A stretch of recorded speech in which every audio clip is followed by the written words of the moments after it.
Okay, welcome to the Freely Feminine podcast, everybody. Today, I am so excited to be joined by Tori Matthews. And Tori helps holistic leaning women step into intuitive motherhood with confidence and grace through online education. She noticed a gap in the mothering world between women who desire to mother intuitively and holistically, but don't have much direction since they're doing things so differently than their previous generations. It can feel so overwhelming, and so she decided to bridge that gap and provide women with a combination of what's supposed to be generational and ancestral wisdom and the tools to step into their God-given intuition. Her content resonated with me so much. So I wanted to have her on this podcast to just have a conversation. And I always had a lot of fear around the motherhood conversation in the context of Western culture and very little support, but also this really deep pull to motherhood in the context of ancestral wisdom. So I asked her to join me as soon as she could so that we can start talking about this and have this conversation open to more women. So welcome to the podcast, Tori. Thank you. It's lovely to be here. I I'm appreciate so happy. It's so exciting because we've been like talking for such a long time, but not actually being able to sit down and have a conversation. So I'm stoked. So to start us off, I'd love to know what feels the most gentle and nourishing to you in your life right now. That's a great question. I was thinking about this morning. It was a little hard to think about only because gentle and nourishing is something I have to intentionally cultivate in my life. It Mhm. doesn't necessarily come naturally, Mhm. and I'm fairly new within the last year or so to this whole embracing true inner femininity and recognizing what how I'm showing up in masculine energy versus feminine energy. And so um naturally we can go into this later, but Mhm. as far as my life, I mean, just the things that feel easy and gentle and nourishing are simply just the longer days with more sun. Mhm. Oh I my God. thrive in the sun, and it's just really sweet after a long winter up here in Oregon. So Yeah. Oh, I totally relate. We've had just started getting into like the 60s and 70s in Montana.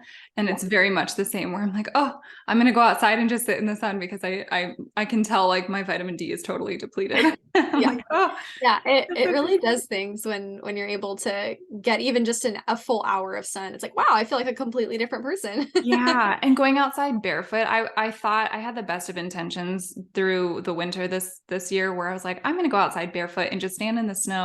And every single time I thought about doing it, I was like, probably not. So No. it's nice to be able to just go outside without a jacket and be in the sun and put my feet on the bare ground and just feel good. It is definitely invigorating.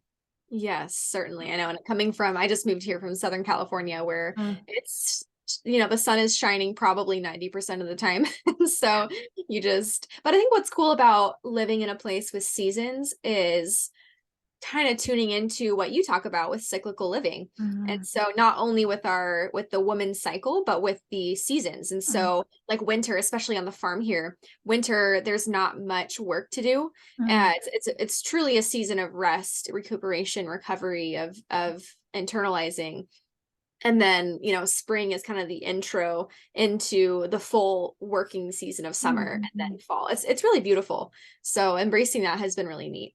Yeah, no, I echo that completely. We came from Colorado and we averaged like 320 days of sun a year or something. And so that was very standard for me to not really have transitional seasons. And so we would have like 80-degree weather and then we would have snow the next day and it flip-flopped back and forth. And I never feel like I got into a groove there. Whereas here in Montana, we have like 6 or 8 weeks of a transitional season. And so it's like, oh, it's rainy, but it's warming up. And you feel like this gradual Yeah. growth and descent, I guess. Like you actually feel those transitions happen.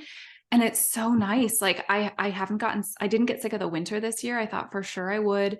And it makes me appreciate sun more, but I also love the rainy springtime days. Like it's just really interesting when you lean into that. And knowing that I have a break in the winter next year is weirdly like, oh, okay, I know I can like go really hard for the next few months, knowing that I have a built-in break because of the snow and things just kind of shut down. So yeah, living seasonally is like it's so nourishing. It feels so good. Yeah, it really does. And it's probably harder to embrace that if you have a business or something and you operate fully online, because it's easy to just keep going and going and going forever, because you can. I mean, you can do it everything from home. You don't have to go outside in the snow.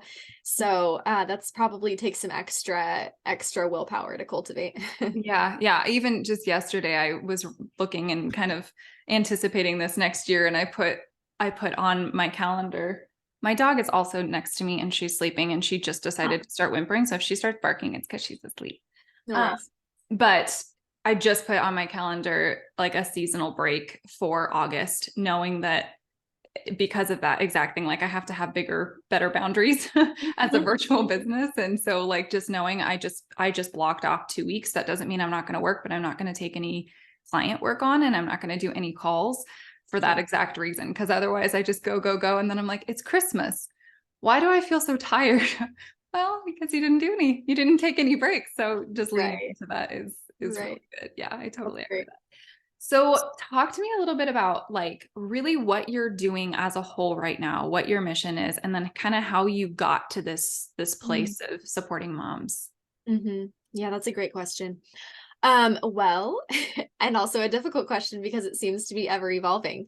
Mm. Um, yeah, right now I just have a big passion for this kind of seemingly niche group of women who have kind of gone through the past few years since 2020, have recognized that they desire a paradigm shift in the way they take care of their bodies and the way they take care of their families.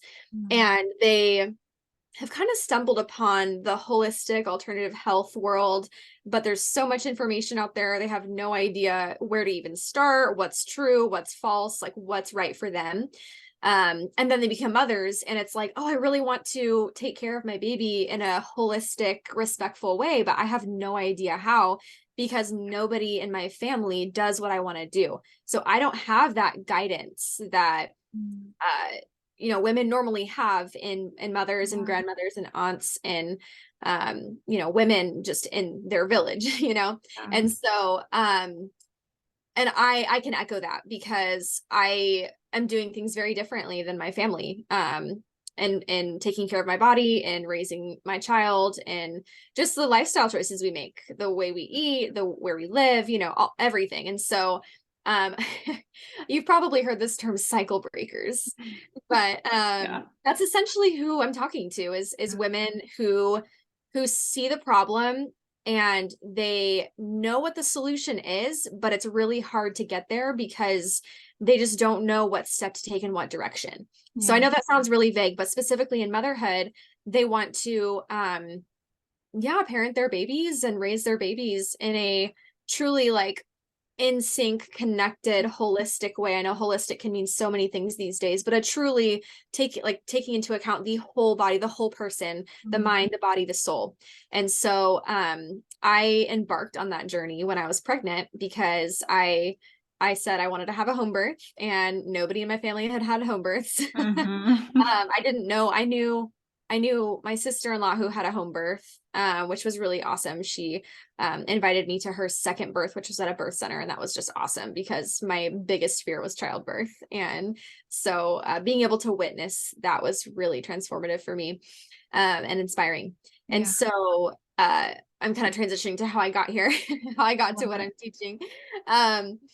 Yeah, so growing up, just pretty disconnected from my body, just, in the system fully, went to the medical system, went the medical route, ate food. I don't fault my parents for this at all because they were doing the best they could with the information they had, of course. And so what's beautiful about this life is that we can look at things that our parents did that we really appreciate Mhm. and we want to replicate. And then we can also look at things that our parents did that we don't really agree with, that we want to change. Yeah. And I think that should be the case for every generation. And so I want my kids to think that about me too. They want Yeah. to, take the good, leave the things they didn't resonate with, and change those things for their children. Yeah. Um, and so all that to say, when I became pregnant, I spent all of my time researching and trying to figure out what kind of mother I wanted to be, how to approach pregnancy from a truly intuitive, connected, holistic way, approaching birth from a beautiful way and embracing femininity in birth, without entering the system, which is very masculine in a lot of ways. Yeah. And then, you know, raising a newborn, a baby that I just hadn't thought about my whole life until obviously we started, you know, trying to conceive. And then I thought, man, like I've never thought about what kind of mother I wanted to be. And now obviously during pregnancy, that's what I'm thinking. And so I just read so many books. I learned so much from so many different women. I took in information and ruminated on it and decided what resonated. And it took obviously my entire pregnancy and the whole it's been 2 years. Mm. I'm still learning Yeah. to kind of reconcile and gain this concept of what does it look like to mother with all this vast array of information and also mother intuitively at the same time.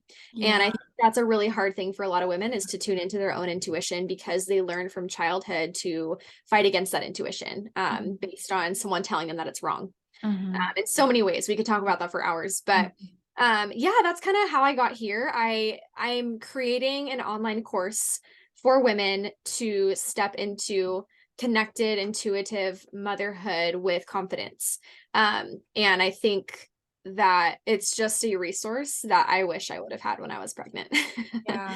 So yeah, that's kind of the gist. Oh my gosh, amazing. I feel like there's so many places we could go with this, because now my brain is like, well, we should talk about this, this, and this. So, Yeah. so to start, just because so much of this is in these, it's in these like big gray areas that people don't even know where to start with. So if you were talking to a woman, like we can take me for an example, because I'm really resonating with your story as far as like birth has always been the part that freaked me out. I'm like, I can be a mom. I'll roll with that. Like, we're good. Both my parents were in early childhood psychology. Like, I feel like I've got tools. And now being more present with my own body, I'm very, very connected to my own intuition and cyclical nature and femininity, and, you know, integrating the masculine, feminine, and all of that, and that big conversation, which we'll get into.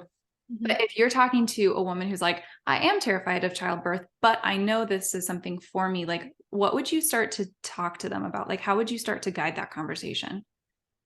That's a really good question, and one I think about often, because it's really easy for me to just start spewing information like education is the best. Yeah. But I think the reality is, for each woman, she's coming in with a history. She's coming in with a childhood, with different childhood traumas, and trauma can be anything that we perceive as a threat. It doesn't have to be, it doesn't have to be emotional abuse or narcissism or sexual abuse. It can be literally anything that you picked up in childhood that you internalized and your subconscious created a pattern. And so anyway, that's a whole nother rabbit hole too. but so these women are coming in with these wide array of different issues, to be honest. Yeah. And so I see so often women communicate, there's so much information out there, I'm so overwhelmed. I don't know what to do, essentially. And if we read between the lines there, that tells me that they inherently at their core do not trust themselves. And so I think the biggest role, well, not the biggest role, but the most important work we can do when preparing for childbirth is the mindset, honestly. It's someone was saying, I follow this gal who's a gentle birth mentor. Basically, she's an incredibly wise midwife, and she was hosting a talk, and she was saying that she would attend these hospital births back in the day when she was doing clinicals, and she said women will give birth in a coma.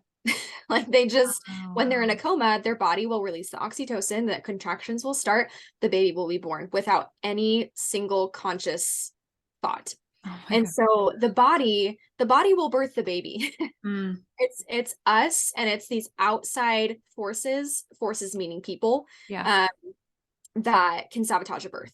And so I truly think the most important aspect of preparing for childbirth is the mindset, is the paradigm, and is the how you perceive life and perceive your body, and it's getting back to the body. And so that's just it's it's a lot easier to just enter the system and have somebody else tell you what to do. Because you don't have to think, you don't have to make decisions. The hard work comes when you have to take personal responsibility for your choices and decide and get to know yourself so that you know going into birth what you need to work on. How's your relationship with your mother, with your father, with your sister? Yeah. How, getting into that family history, getting into your attachment style that you gained during childhood, any emotional, psychological wounds that you have, because birth is so much, it's so beautiful. It's an invitation and it's a portal at the same time. It's an Mm. invitation to step into the portal into motherhood. Huh. And so that invitation, like, that's such a huge transition that your baby needs you to know yourself Mm. before you enter that. And so childbirth is going to bring up all of these things, whether it's mentally, emotionally, or physically. Yeah. Uh, those wounds will manifest in Yeah. order for you to heal those before you step into motherhood. And sometimes that can be birth trauma. Yeah. So doing that work beforehand is huge. Wow. I love that. I had no idea. Like the coma thing is blowing my Yeah, isn't that mind. I wild? was like, wait a second. And I think that that speaks so much to, yeah, like the power and beauty of of the woman and of the body. And I'm such a huge proponent. I feel like I'm like one step before that, where it's, talking about the cyclical nature and cycle syncing and understanding like your menstrual phase is that time to reflect. It's that time to, it's almost as if like your menstrual phase is, it's the time of looking into the portal, but you haven't like stepped into it yet. It's like this, like, okay, it's there. And it's like, I can see it, I can sense it, I can look into it. I can, like, one of my favorite quotes is, in the darkness, I see stars. And so that's kind of how I approach the menstrual phase of, it's kind of like looking into that and reflecting and like letting that kind of be your magic 8 ball in a sense. And letting that be the work every single month of like, what is it that I need to face off with in a very sweet way? Like, what do I need to approach? What do I need to reconcile in myself? And so I think the more conversation we have around cycle syncing and getting in touch with just your cycle as a woman, then that leads and lends itself to a really beautiful transition into motherhood, because you've had this like foundation laid of, okay, so in my menstrual phase, I'm reflecting and I'm like facing off with stuff in my own being. And then in my, follicular phase, I'm allowing myself to open back up. And then in my, so like it kind of gives you this whole fluid blueprint that then you walk into motherhood. I anticipate, not being a mom, I'm speaking from like a more anecdotal conversation, but like then as a mom, you're able to then copy and paste that blueprint in like a much, much deeper and also upgraded way, is what I'm kind of sensing. So what have been the things that you've sensed, as deep as you want to go? You don't have to like get into the nitty gritty if you don't want to, but like the things for your own experience that you really had to reconcile in order to step into motherhood powerfully. Yeah, that's a great question, and something that not a lot of women talk about. So I love to think about this in the that transition phase of surrendering the maiden identity and stepping into the mother identity. That is something that I have thought a lot about. It's something that it's the conversation's starting to gain traction if you've seen some posts on social media. Yeah. um and the maiden to mother, like, I'm a Christian, and that's not, that concept isn't like, those words aren't really used in the Christian community. It's not, it really, when I looked into, I was like, where is this maiden to mother like Yeah. terminology coming from? And it's Yeah. largely a cult. I mean, it's the, I see it from a lot of, for lack of better terms, witches, which is Uh-huh. fine, Yeah. but that's just what I've seen. And so I'm like, Yeah. but I can take this and like filter it through my worldview and apply it to my life. And so, and it's just such a beautiful way to put it, because yeah, anyway, as we step into motherhood, it's, if we don't do it consciously, how do I put this? If we don't do it consciously, then we're going to naturally have that pull to hold on to our maiden identity. And that can manifest in so many different ways.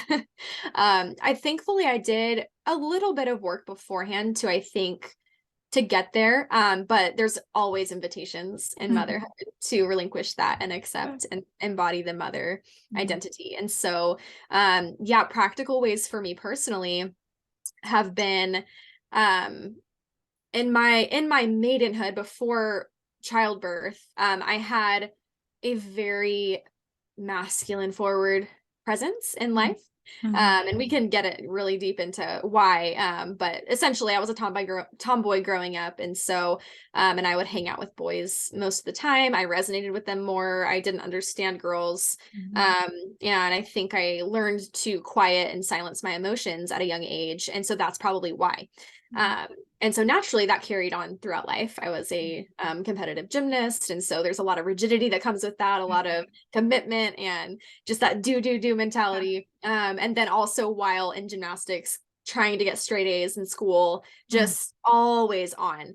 And so when a woman starts her cycle, that doesn't stop. She's not, I was never taught about like honoring the woman's cycle. And I just, it was seen more as a nuisance and more as a like, dang it, I started my period, now I'm bleeding and I can't go in the water today. That sucks. That's pretty much it.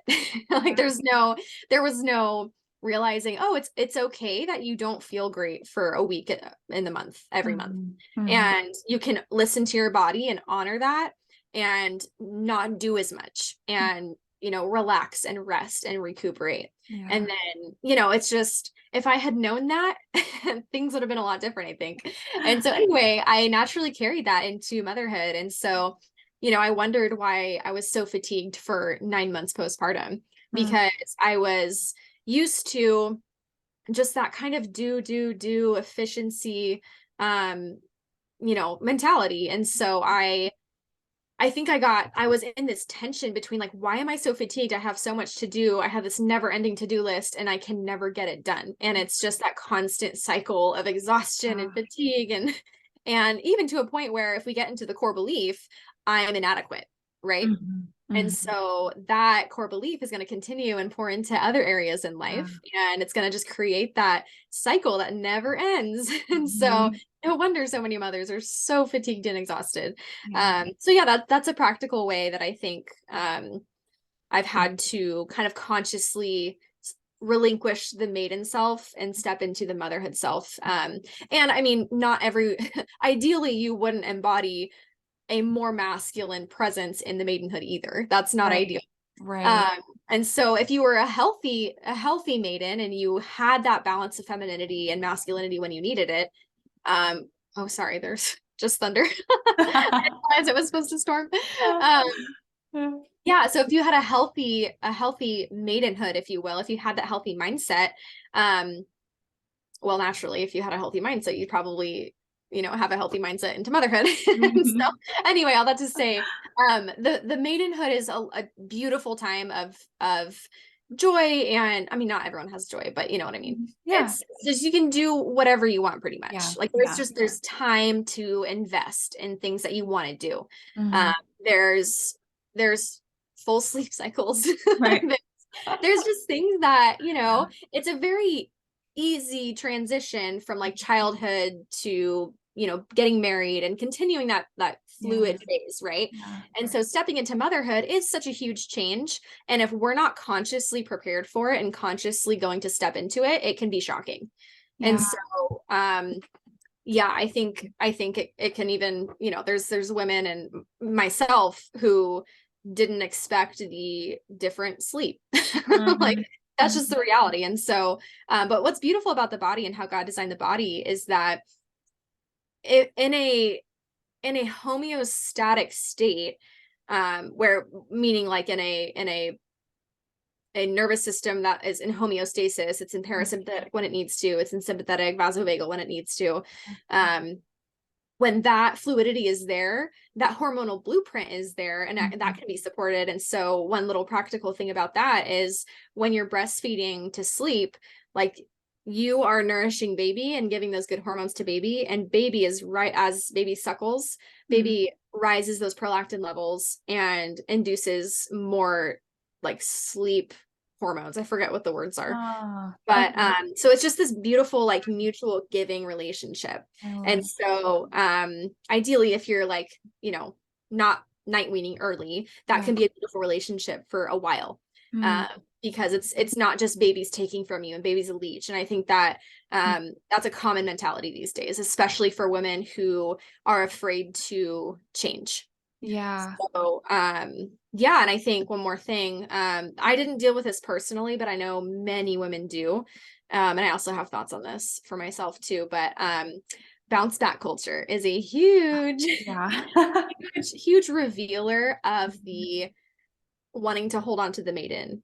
And Mm, so, because naturally, when you go through childbirth, changes inevitably happen, yeah. whether it's just bodily changes, mental changes, pregnancy brain, mom brain, which are both really beautiful designs Yeah. that like it's good that your brain changes Yeah. because you get into a more primal state and Mm, less of an intellectual state in the mm, maiden. mm. And that is for a safety mechanism and for survival for taking care of your baby. And Yeah. so women are like, why do I have brain fog? Like, why can't I think as sharply as I did? And I think obviously it can be exacerbated by some things and Sure. it can be negative. It can be really bad, but it can also be beautiful in balance. It can Mhm, be if you recognize that you are now a mother mm, and your primary role is to mother your baby, then mm. you will be thankful for that because Yeah.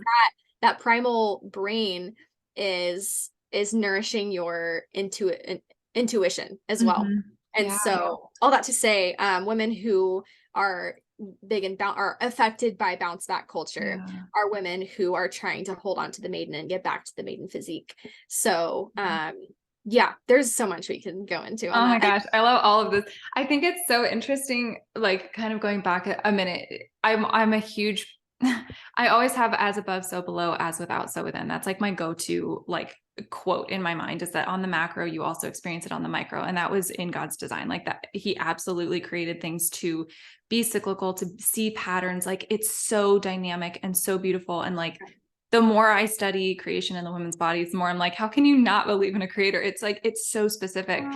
And the way that I think about that a lot of times and just to bring it back to like cycle syncing, because this is now how my brain works Mhm. always, Yep. Yep. but you're in pregnancy, that's an extended luteal phase. And then Mhm. in postpartum, that's an extended menstrual phase. And so if you haven't been able to like allow yourself to be in those phases prior to pregnancy, then yeah, that bounce back culture happens real fast. If you have had baby and you're like, okay, great, we're done. And it's like, no, your body needs time to recover. It literally just created a whole new human being. And there's space and time for this to be and to recover. And for it also, like with the maiden concept, when you're in a healthy maiden, like you said, that transition into mother is so much easier, and your maiden is kind of like springtime. Like that's how Mm. you've got like each season is also correlated to a specific part of your life as far as like an archetype. So in springtime, that is like your maiden is your springtime. And then you move into motherhood, which is summer. And the concept of summer is like the fullness of the woman. And I love that because it's like we still have that maiden part of us, but Mhm. she's fully integrated and developed. And there's like something to that I think a lot of women miss out on. And like it's so interesting because I was so like I was like, oh, we're not having kids ever, and we're still in that conversation. But that's definitely something that's changing very rapidly. And it was because I was like, I don't feel like full. I feel like it's not that I'm not myself. It's that there's something else that like now is asking to be embodied or expressed. And like I think that is such a beautiful concept, in that you're not losing something. You definitely like there, I think, and I don't know, I'm curious about your thoughts of this. Like obviously there's a death of the maiden to a degree, but it's like the blah parts. It's like the parts that don't serve you anymore, but the joy of the maiden, all of that maintains and comes into how you relate to your baby, I think. And I think again, having like those integrated parts and allowing yourself to start living in that before pregnancy and birth and motherhood really lends itself to a much smoother transition, like you're saying. So I'm mostly just echoing everything you're saying. I'm Oh, like, yeah, and this is how I'm hearing it. Um, you put it in a beautiful way for sure. The maiden, yeah, I think I was going to mention something that some women hear this conversation, holding on to the maiden and motherhood and think, well, maidenhood is all bad then, right? And mm, it's like, no, that's not the case. Maidenhood is beautiful. It's a mhm, beautiful time, like we said at the beginning, of just a lightness and like springtime, like you said, it's almost like a preparing. preparing for the work of summer, Yeah. if you will. And Yeah. so, yeah, like you said, yeah, there is a surrendering to the whole identity as maiden. But it's almost, I see it as almost it's one, a rite of passage, and two, it's a step into further maturity. And that's a good thing. There's also, in the masculine feminine balance, there's also a mature childlike balance, because we want to be childlike in that we experience joy, we dance, we sing, we have fun. There's a lightness to it, but there's also responsibility, and that's where maturity comes in. And so if a woman is stuck in her maidenhood, it's going to be really hard for her to take on that personal responsibility in motherhood, and there's going to be probably a lot of regrets if that's the case. No, that's great. Yeah, I love that. I think that resonates so much. So talk to me more about like the masculine, feminine, how you see that integrated in motherhood. Like I always describe the masculine as like a glass of water, and the feminine is the water within. So you need the masculine. We talk about this a lot in business systems. Like the systems in your business are the masculine structures that support and hold and bring shape to your dream and your creativity and desires. You need the masculine structures for the feminine to be free. And so we need this really beautiful balance and kind of like dance between the two. It's not like this static balance on a set point. It's like it's ebbing and flowing and moves around. So I would love to hear what that looks like. Like, how does that display as a mother? That's a great question. I think about, this is multifaceted, of course, but let's start with pregnancy. So in pregnancy, and I want to talk about this in relationship to your husband too, not just in the woman. And so I think this can be such a, we can go in so many different directions with this conversation. But I think about how in pregnancy, and I think I'm thinking about this because I just had an Instagram live talking about husbands and home birth the other night, and beautiful. But in pregnancy, the woman is in that transition of preparing for motherhood, and so is the father, so is the new father, but he doesn't get the physical experience of his body changing. He doesn't get that, that huge just shift. It used to be that when we were more village oriented, there were ceremonies, and there were, other men who would help him through that rite of passage to consciously step into fatherhood. And so I think one way that husbands can actually take responsibility in doing that is being a container for your wife in pregnancy. And what that means is protecting her heart and mind through pregnancy. That can practically look like, if her mother-in-law has opinions about the way she wants to birth or the way she wants to parent, it's his responsibility to draw boundaries. It's not her responsibility. So that is the masculine role. That's the container where he's keeping his wife safe, and his wife and baby safe. So he's the strong protector, the fortress. And same with childbirth. He's protecting the birth space. Not physically, it's not his responsibility to make sure he knows how to, perform if there's rarely emergencies, but it's not his responsibility to be the midwife, essentially. But it is his responsibility to protect the birth space, however you want to, like the aroma, the energy, it's very spiritual, to be honest. There is a spiritual energy in birth, and it's beautiful. And it's not something that a lot of people talk about. And it is, to be honest, it is really hard to protect that space in a hospital, because there's fluorescent lights, there's people poking and prodding you, there's loud noises and beeps. But in the home birth space, the husband can like foster and cultivate that space and hold that space as a container for his wife to feel safe and his baby to feel safe as they step through that portal, which is so beautiful. And then into motherhood, if we're talking about just the mother, I think embodying femininity looks like being okay with reintegrating into life very slowly, and not having to enter into that bounce back culture, not having to get back into your former maiden life, your former maiden pace, which is probably faster than it is right now in the postpartum phase. So there's so many ways that you can have that balance. And so if a woman's embodying her masculine energy, and let's say she was in the workforce and she has to get back to work right away, it's going to be really hard to embody that feminine energy.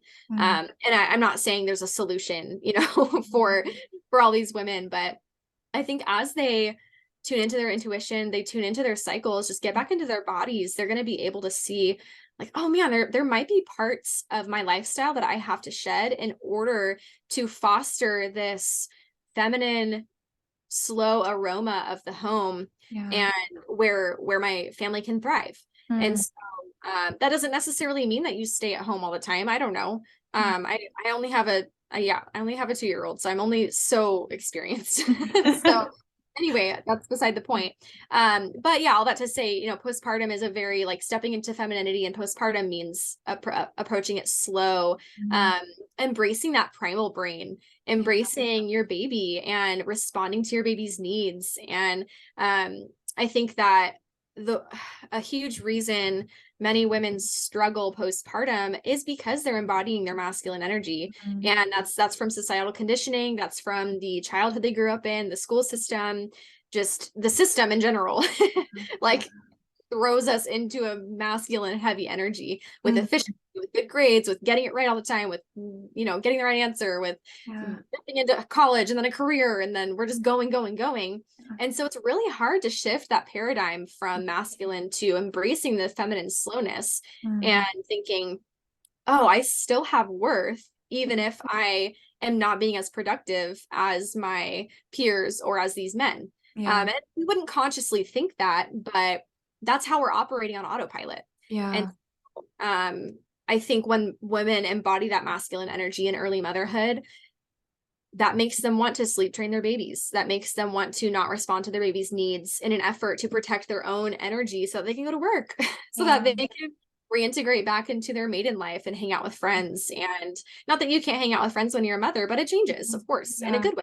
Yeah. Um, and so I think if women were taught and were able to take that responsibility and embody that femininity, there would not be a huge need for all of these external resources, because they would be able to tune into their own intuition and their own inner knowing of how to care for their baby. And that's a God-given intuition. I mean, yeah, of course you can perform studies and collect data and Mhm. form decisions and gain all this information, but really, I think my midwife said it great in the live that I posted.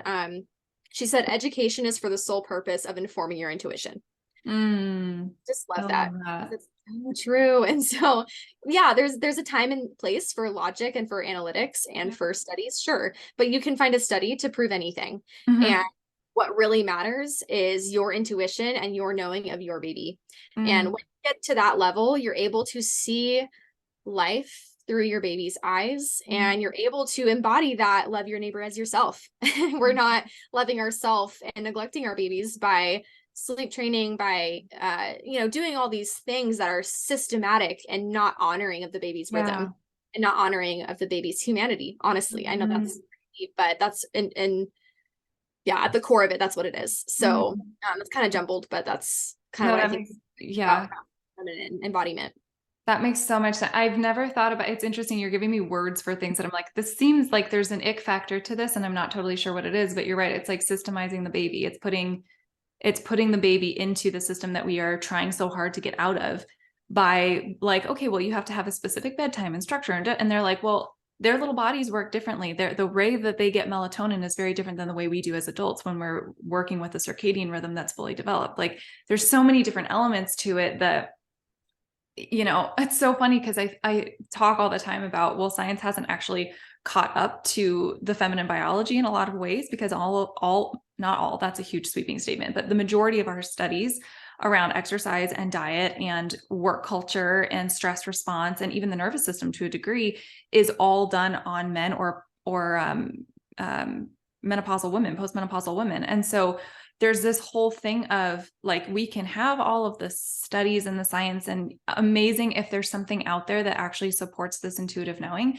But even if we don't have those science studies to back it up, that doesn't mean that it's not legitimate. That just means that the science hasn't caught up yet. And so I think there's so much wisdom in being able to go, no, like primal is good. And I sense that probably the women who are drawn to, or not drawn, but they want to get back to the maiden thing really quickly, is because maiden is like the feminine version of hustle, because it's this burst of energy. If you think about it, in springtime, everything like explodes and there's this huge burst of energy, and then it kind of plateaus and you get this really steady mother energy or the summer energy. And so it makes sense that women who are like, well, I've been doing I want to be feminine, but they're still stuck in hustle culture. It's like they're kind of blending the two of hustle and that maiden energy. And that's they're trying to like make that mother, when in reality, a mother is this very steady, consistent, slow, gentle, like there's just this fullness in the embodiment of mother. And I that didn't land until you were talking about like, oh yeah, like they're trying to get back to maiden. That makes sense to me as to why that happens. And thinking about, like it can feel so overwhelming as somebody like who wants to have children or who has young children, where it's like the entire system, for lack of a better word, is designed for a different biology. And it's one of those things that, I talk a lot about. It wasn't insidious when it happened. It's like in a lot of ways, especially with hustle work culture, women stepped into, like, we're so good at filling the needs and like filling in it for a gap. We're amazing at that. And that's part of what makes us so flexible and fluid, is we're like, yeah, cool. Like there's a need, we're going to fill it. But what happens in the work culture is like men went to war, early 60s ish, like men went to war and women stepped into that culture and then never stepped out of it and never recreated the system for themselves. And so now we're kind of stuck in this thing here that really doesn't support us as women. And so it's redesigning that from a business perspective, but then also redesigning that from a motherhood perspective and from like a homemaker's perspective, and even community and friendship, like the way that we interact with our entire life, we engage with our whole world is like very much not for our biology and for our intuitive knowing. And so it's like, it feels like this big, vast conversation that we're like, oh my gosh, where do we even start? But I think like motherhood is such a good place to start, because it's like, it is a portal and there is so much that happens, and the contrast is huge, and you really can't help but be shaken up by that and like question what you're doing and how you're responding to life. So I love everything you said. Yeah, totally. And I think that I see these systems as a compensation.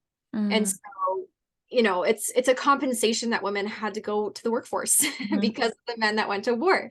And that's just what happened. It's a compensation that women are receiving advice on how to sleep train their babies, on feeding schedules, on all of these things, on how their baby should be behaving. It's all based on one standard that, I'm not saying this is a negative thing, but like, I mean, essentially negative, like, but it was created by men, and men don't have the intuitive knowing of babies that women do. And so we absolutely need the masculine for so many things. Like there's such a beautiful balance there when they're in their right place. But I just read the other day that the origins of the not responding to babies, on sleep training, on feeding schedules, originated, I don't remember the year, but in 1 century, a while ago, before World War. I guess for some reason, these hospitals in America were receiving hundreds of orphan babies every day. I don't know why. I don't know the context. I want to look into it. But the point is, these nurses were having to keep these babies alive. Yeah. And so naturally, as any good hospital would do, they would come up with a system to make sure that happened. And that system was feed the baby every 2 to 3 hours. Yeah. It was, leave the baby to cry, because it has to go to sleep. And so, and 3 nurses can't be consoling 100 babies every day.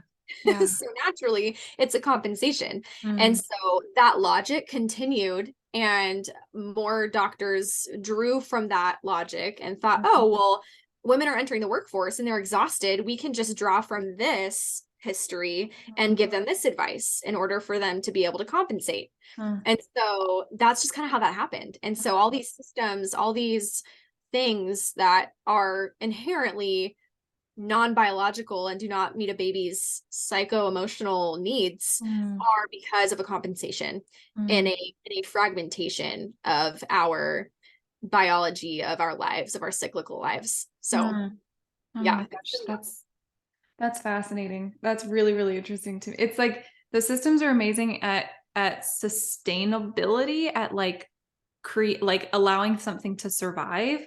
but you have to step out of that or upgrade it or elevate it or whatever and be into the intuitive in order for something to thrive. And I think that's where men are so good at the container and like holding that foundation. And then women come in and we're like, elevate, like make it amazing. And that's where, yeah, I think being in your feminine in motherhood and in life in general, but like being in a healthy expression of your feminine is what makes life thrive. It's what brings vitality to humanity. And I think we're just missing that in so many ways. And I'm like, we just got to start somewhere. We got to start with motherhood. We got to start with cycling. We got to start with like the food you're eating. Like, I don't even care. Just start somewhere, wherever you're at, because it is. Shift. What was that? It's a paradigm shift. Yeah. It's a huge paradigm shift. So someone has to be willing to make those lifestyle changes. Yeah. I've learned that Yeah. can't change anybody, even though I really want to sometimes. Yeah. Of course, but people have to be ready to receive that kind of wisdom and information, because when you're living in a masculine forward state, in a survival state, in a sympathetic nervous system fight flight state, always, it's going to be really hard. You have your masculine shield up, and it's going to be really hard for you to receive information and receive things that go against how you're operating every day. Yeah. And so I see that all the time, actually. And it's that balance of like, even with my course, I'm like, I'm going to market, of course. But I totally trust that God's going to bring the women that need to receive this and are ready to receive this right now. Because the reality is there's going to be a lot of women that are not. I wouldn't have been able to receive that 2 years ago. I was living in a very just survival state. I was exhausted all day. I was just trying to get through the day, and I was not thriving. And I truly think it's because I was just so confused and pulled in so many different directions. And I had to fulfill my household duties, but I had a craving for creative expression, but I didn't have time for it because I prioritized the tasks. And it was just this huge convoluted fog literally in my brain. So naturally I would manifest with brain fog throughout the day. And so, and I think that's unfortunately how a lot of women live, because they're in survival mode and they have to just survive. Like it's so hard to cultivate thriving, because the reality is you do have to change some of your lifestyle, whether that's if you have older kids, whether that's not taking each kid to a different extracurricular activity. You're driving every day of the week, you're going all these places. Like, what about if you just cultivate slowness and just be okay with quietness? And quietness not meaning that it's going to be quiet in your household with little kids, right? As in there's space to just be. There's space to just like boredom is okay for kids. It's actually really healthy for them. You don't have to constantly make sure they're learning all day or make sure they get through all their whatever. It's just, there's such a beauty in connecting back to cyclical living and nature and just slowness. So anyway, we could talk about that for days. Oh my gosh. Yeah, no, again, everything you're saying, I'm like, oh, we could do a whole podcast on just that, on just like, well, and one of the interesting things that I learned, and then I can wrap up here, but we're going to have more conversations. One of the interesting things that I learned just recently was a woman in a healthy nervous system state, her natural tendency is actually to go into tend and befriend. That's ours is not actually fight or flight. That's a masculine default for an emergency situation. Women, like if somebody comes up in you're in an alleyway with your husband and somebody comes up to mug you and you like gun to your chest, have somebody who's threatening you, the man will naturally be like, I'm going to take you out. The woman will naturally be like, what do you want? She will try and actually befriend the assailant. And and that it's like knowing that the whole way that we've been taught about how we respond to life is so inaccurate in a lot of ways.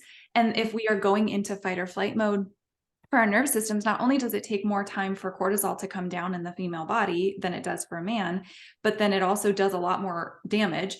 And not that cortisol is bad, but like in excess, it is not healthy for the female biology. But then also knowing that like, that's not even our natural response. Our natural response is not to fight or flee. It is actually to connect. And I think that is really actually beautiful when we start to cultivate that within ourselves and know that it's okay to be in that space. And like, that's how we resolve conflict. And I think on a larger community level, how beautiful. The more women who are in a healthy nervous system state, who are integrated with their feminine, that they are expressing it healthily, like that is going to bring more peace and harmony in the family, but then also that's going to bring communities together and the life. And, then it's like very broad and like the whole world, we're all going to be happy. Like it's very idyllic, but from just that like micro standpoint, how beautiful that is as women, and bringing that peace to your home is like being able to connect with your children instead of freaking out and going into like overwhelm mode when we control my children's behavior. Right. It's like, oh, well, what do you need right now? It changes every conversation when we understand our actual biology and what our natural instincts are, and we let those lead. It like changes lives. It's so beautiful. That starts at birth too. Because if you're not honoring your God-given instincts and you're allowing the system to sabotage, your baby's going to receive that imprint. And so, not that it can't be healed and not that it can't be changed, but if that's not dealt with, baby's going to go and grow up with that imprint in their life, and with that gaslighting of their intuition, with that natural pull to disconnect.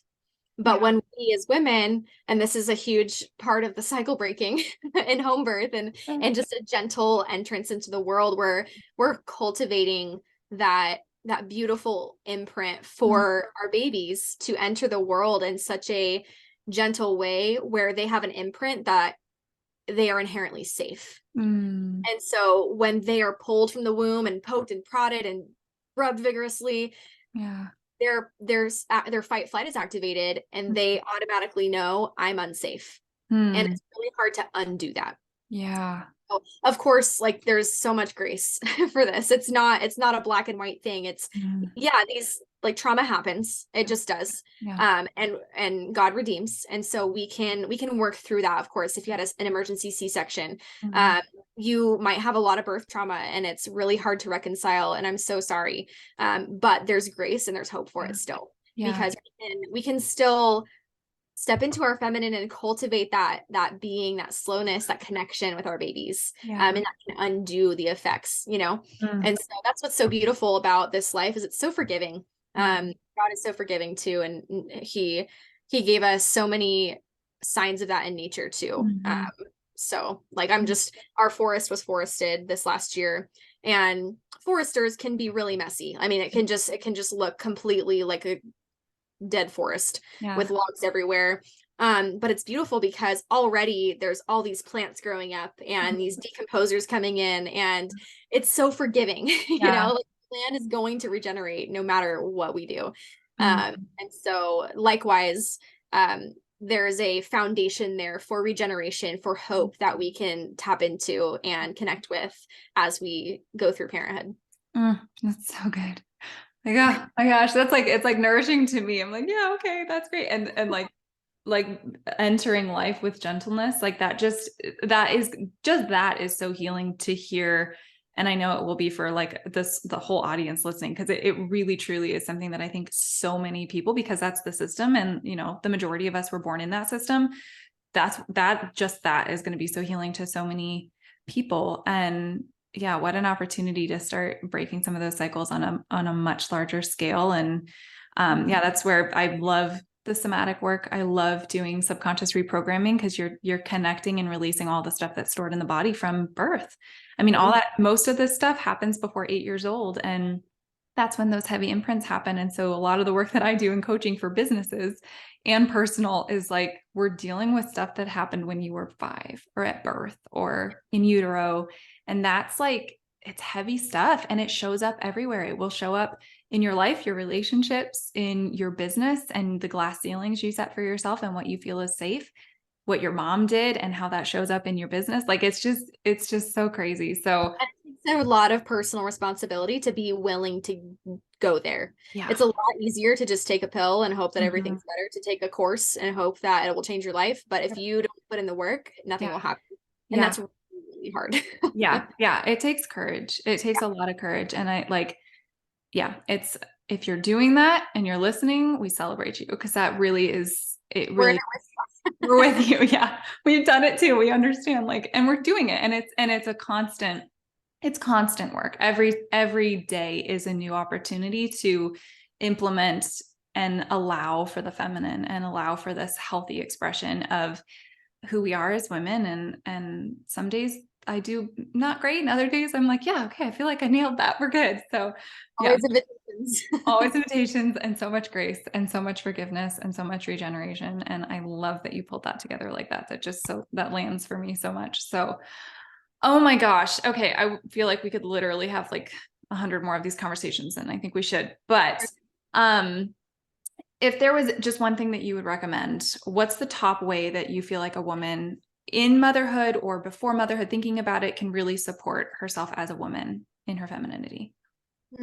That's a great question. I think first and foremost, this is multi-layered, but first and foremost, cultivating slowness and self-awareness is huge. I honestly believe that I used to believe that self-awareness was self-absorption and navel gazing, but what I have now realized is that as we become more self-aware and we are able to connect to the root of issues we see in our lives and heal those, we actually expand our capacity, and stepping into motherhood is a huge expansion.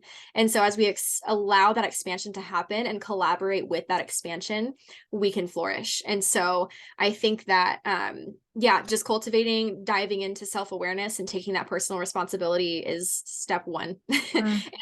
The rest will follow.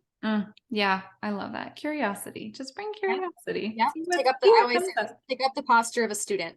Mm, Just seek to know, seek to learn why. Like ask why. If you were a child and you asked why a lot and you got that shut down, I'm so sorry. mm. But tap back into that. Yeah, that's so good. I love that. Oh my gosh. Okay, so tell everybody about your new course and how they can get involved if this conversation is just resonating so deeply with them. Yeah. So my course is not launched yet. It's in the works, but it's going to be a course focused on largely mindset. So stepping out of the maiden into the mother, integrating all of the deep work that you'll do. And also some practical things, because it's kind of an all-in-one course where there's the mindset work and there's the how do I diaper my baby? Like, how do I potty my baby? Like, Mm, what does it look like to commit to physiological birth? So mm, it's going to be set up in modules where there's mindset work, there is the stepping into motherhood consciously, what that looks like. There's going to be approaching pregnancy holistically with mind, body, and spirit. mm, There's approaching physiological birth, the early postpartum phase, and the kind of first year of motherhood, mm, and how to support your baby developmentally, emotionally, psychologically, spiritually. There's just a lot there. So yeah, there's going to be the non-physical and the practical. So mm. I'm really excited to launch it. I'm hoping to launch it in the next few months here. My goal is August. So I know that's still far away, but there's a lot of work to do. And I want it to be from my soul and not just Yeah. a get this done immediately. But one way you can get on the wait list for that is to go to my Instagram. It's at Tori, MTTHWS. Tori Matthews was taken. um, and click the link in my bio and download my free Conscious Motherhood Baby Registry template. So even if you're not pregnant or you don't need a registry template, that's fine. But entering your email will at least get you on my email list for that launch. And you can follow me too, because I'll be posting what I'm recording, and I'm going to be posting little, snippets of content onto my Instagram. So That's so cool. I'm so excited for that. I was telling my husband about that and he was like, great, get it. I was like, okay, I'm going to. I fully plan on it.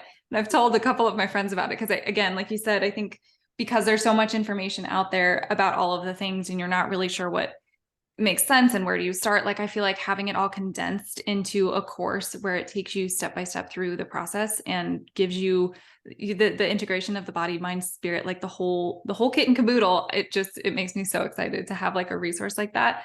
And then we will also put on our website, rosewoodwoman.com/podcasts, all of this information, show notes, how to get connected with you. So we'll have it in a couple different places.